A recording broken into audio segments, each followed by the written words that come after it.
نبی پاک صلی اللہ علیہ وسلم درمیان تشریف فرما تھے، ایک شخص آیا، صحابہ حیران ہوئے کہ وہ ناواقف شخص تھا، پتہ چلا دور سے کہیں آیا ہوگا، ناواقف وہی ہوتا ہے جو کہیں دور سے آیا، لیکن اس کے کپڑے سفید، بال سیاہ، شدید بیاض الثیاب، شدید سواد الشعر، ایسے جیسے ابھی تیار ہو کے نکلا ہو۔ تو اس کی حیث سے پتہ چلتا ہے لا یرا علیہ اثر السفر، اس کے اوپر سفر کے کوئی اثار نہیں، لہذا سارے صحابہ حیران ہیں کہ یہ کون ہے، لگتا ہے کہ دور سے آیا ہے، آثار سفر ہیں کوئی نہیں، حیران سارے صحابہ، آ کے بیٹھ گیا، سوالات کیے، کسی نے نہیں پوچھا نبی کریم صلی اللہ علیہ وسلم سے کہ کون ہے۔ یہ بھی ادب ہے تعلیم کا۔ اب نبی پاک صلی اللہ علیہ وسلم سے وہ سوال کرتا ہے اخبرنی عن الاسلام، اخبرنی عن الایمان، اخبرنی عن الاحسان، اخبرنی عن الساعہ،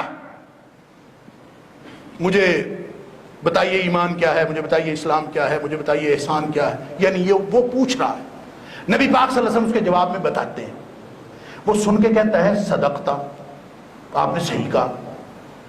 صحابہ کہتے ہیں فعجبنا لہ، پہلے ہی حیران بیٹھے تھے، حیرت اور زیادہ ہو گئی کہ یسالہ و یصدقہ، اگر اس کو معلوم ہے تو پوچھتا کیوں ہے، اور اگر معلوم نہیں تو پھر تصدیق کیسے کرتا ہے کہ تو نے ٹھیک کہا۔ تصدیق وہ کر سکتا ہے جس کو معلوم ہو، اور سوال وہ پوچھتا ہے جس کو معلوم نہ ہو۔ وہ یسالہ و یصدقہ، دونوں کام ہی کرتا ہے، پوچھتا بھی ہے اور تصدیق بھی کرتا ہے۔ حیران، حیرتوں کی داستان، کچھ نہیں پتا۔ پھر سارے سوالات پوچھ کے وہ چلا گیا۔ عمر فاروق رضی اللہ عنہ فرماتے ہیں فلبثت ملیہ، میں تھوڑی دیر بیٹھا رہا، مجھ سے تھوڑی دیر بعد خود پوچھتے ہیں نبی کریم صلی اللہ علیہ وسلم، یا عمر اتدری من السائل، عمر پتہ ہے یہ سوال کرنے والا کون تھا؟ عرض کیا اللہ کے رسول صلی اللہ علیہ وسلم مجھے تو کیا پتا، ہم تو سارے حیران بیٹھے ہیں۔ سبحان اللہ، فرمایا اتاکم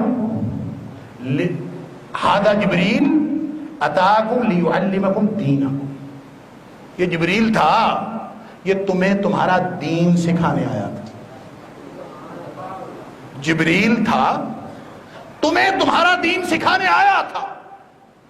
اندازہ کیجئے، کوئی بندہ باہر سے آئے کوئی بات کرنے کے لیے تو اس کا طریقہ کار تو یہی ہوتا ہے کہ جیسے حافظ حبیب الرحمن صاحب نے اعلان کیا کہ یہ حماد آیا ہے، اس کی تقریر سنیں، تو نبی کریم صلی اللہ علیہ وسلم بھی فرما دیتے کہ جبریل آئے ہیں تمہارا دین سکھانے، چلو بھی جبریل دین سکھاؤ۔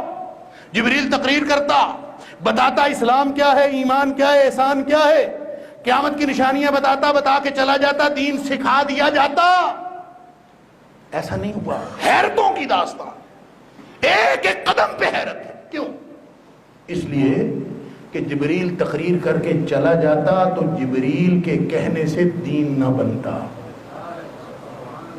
جب تک نبی پاک صلی اللہ علیہ وسلم کی زبان اقدس سے نہ نکلے دین نہیں بنتا۔ سکھانے وہ آیا تھا، نکلوایا نبی کریم صلی اللہ علیہ وسلم کی زبان سے، سکھانے وہ آیا تھا، پیغام دین والے نے، جو مالک ہے اس نے بھیجا تھا، سکھانا اس نے تھا، لیکن جبریل تقریر کر دیتا تو دین نہ بنتا۔ دین بنتا ہی اس وقت ہے جب نبی پاک صلی اللہ علیہ وسلم کا حوالہ آتا۔